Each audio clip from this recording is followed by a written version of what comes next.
ഒരാളുടെ കാമുകി മറ്റൊരാളുടെ ഭാര്യയായി മാറുന്നത് സിനിമാ ജീവിതത്തിൽ അത്ഭുതമൊന്നുമില്ല.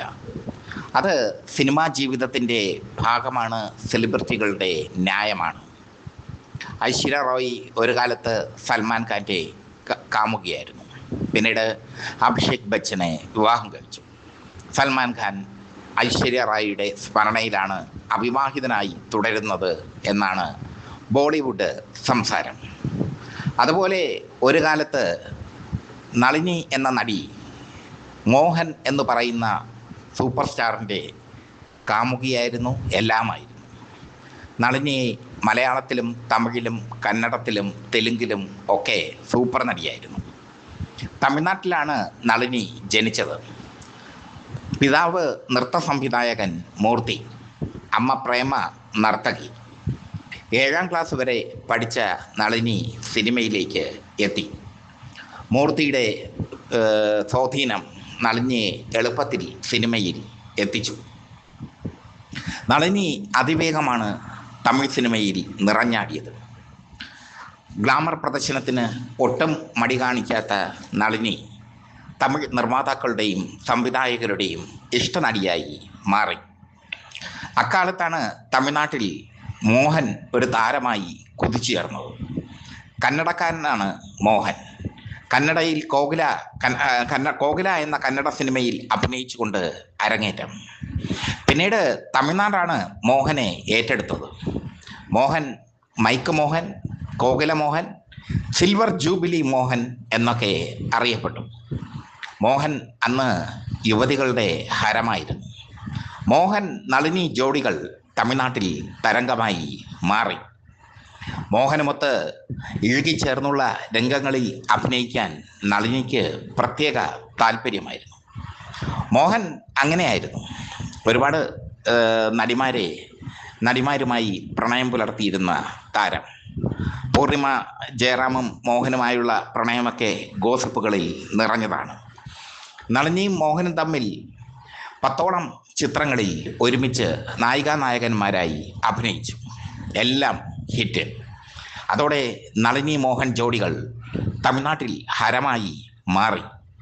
മനൈവ് ചൊല്ലും മന്ദിരം, 100ാவது നാൾ, നാൻ പാടും പാടൽ, ചട്ടൈ തിരുത്തുവങ്കൾ, 24 മണി നേരം, ഓസൈ, പിള്ളൈ നില തുടങ്ങിയവയൊക്കെ നളിനി മോഹൻ ടീമിൻ്റെ സൂപ്പർ ഹിറ്റ് ചിത്രങ്ങളാണ്.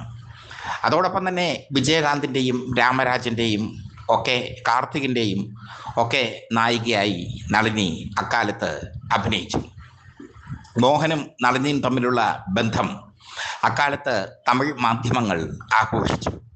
മോഹൻ്റെ എല്ലാമായി നളിനി മാറി. താൻ അഭിനയിക്കുന്ന സിനിമകളിൽ മോഹൻ നളിനിയെ റെക്കമെൻഡ് ചെയ്തു. മോഹൻ നളിനി ജോഡികളുടെ പ്രേമരംഗങ്ങൾ യുവതീ-യുവാക്കൾ ആസ്വദിച്ചു, പ്രത്യേകിച്ചും യുവാക്കൾ. നളിനിക്ക് നല്ലൊരു ശരീരഘടന ഉണ്ടായിരുന്നു. മുഖസൗന്ദര്യത്തെക്കാൾ ആഹാര സൗഷ്ഠവം ഉണ്ടായിരുന്നു. ഇപ്പോൾ നളിനി വണ്ണം വെച്ച് വല്ലാതെയായി. പക്ഷേ അന്നത്തെ നളിനി സുന്ദരിയായിരുന്നു. മലയാളത്തിൽ ഇതിലേ വന്നവർ എന്ന പി ചന്ദ്രകുമാർ ചിത്രത്തിലൂടെയാണ് നളിനി കടന്നു വന്നത്. പിന്നീട് ഇടവേള, നവംബറിൻ്റെ നഷ്ടം, ലേഖയുടെ മരണം ഒരു ഫ്ലാഷ് ബാക്ക്, ഒരു യുഗസന്ധ്യ, സ്നേഹമുള്ള സിംഹം, ഭൂമിയിലെ രാജാക്കന്മാർ, വാർത്ത, ആവനാഴി, അടിമകൾ ഉടമകൾ തുടങ്ങിയ ചിത്രങ്ങളിലൊക്കെ നളിനി ശ്രദ്ധേയമായ വേഷം ചെയ്തു. അതിൽ ലേഖയുടെ മരണം ഒരു ഫ്ലാഷ് ബാക്ക് നളിനിയുടെ കരിയറിലെ ശ്രദ്ധേയമായ ചിത്രമായിരുന്നു. KG ജോർജ് സംവിധാനം ചെയ്ത ചിത്രം.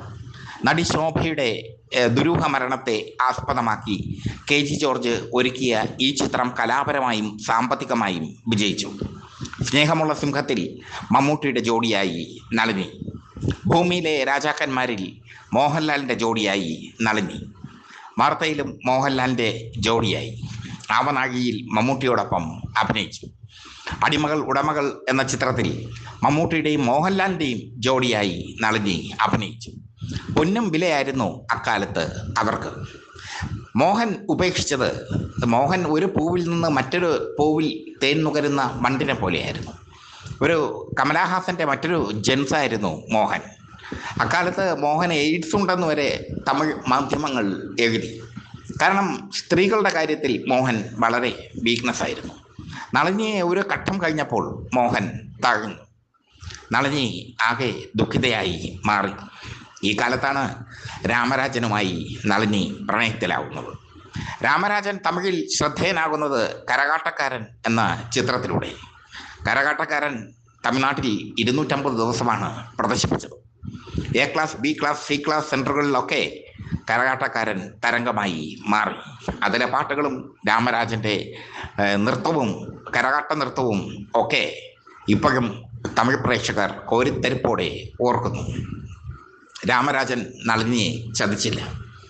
1987 രാമരാജനും നളിനിയും വിവാഹം കഴിച്ചു. നിരവധി MGR അടക്കമുള്ള നിരവധി താരങ്ങൾ അവരെ വിവാഹത്തിൽ പങ്കെടുക്കാനെത്തി. ജയലളിത അടക്കമുള്ള നിരവധി പ്രമുഖർ.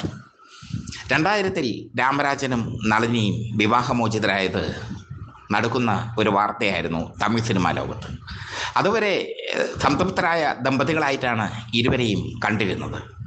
പക്ഷേ ഇരുവരും വിവാഹമോചിതരായി.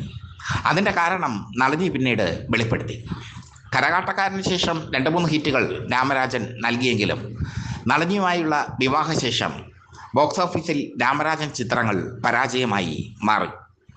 രാമരാജൻ രാഷ്ട്രീയത്തിലേക്ക് ഇറങ്ങിയെങ്കിലും ക്ലച്ച് പിടിച്ചില്ല. രാമരാജന് ഭാഗ്യം ലഭിക്കണമെങ്കിൽ നളിനിയുമായുള്ള വിവാഹബന്ധം വേർപെടുത്തണമെന്ന് ഒരു ജ്യോതിഷി ഉപദേശിച്ചു. അതനുസരിച്ച് രാമരാജനുമായുള്ള വിവാഹബന്ധം വേർപെടുത്തുകയായിരുന്നു നളിനി. പിന്നീട് നളിനി തൻ്റെ സ്വന്തം നിലയിലുള്ള അതിജീവനമാണ് നടത്തിയത്. സീരിയലുകളിൽ അഭിനയിച്ചു. രാവണപ്രഭു എന്ന ചിത്രത്തിലൂടെ മലയാള സിനിമയിൽ തിരിച്ചെത്തി. അപ്പോഴേക്കും നളിനിയുടെ ആകാര സൗഷ്ഠവം നഷ്ടപ്പെട്ടിരുന്നു.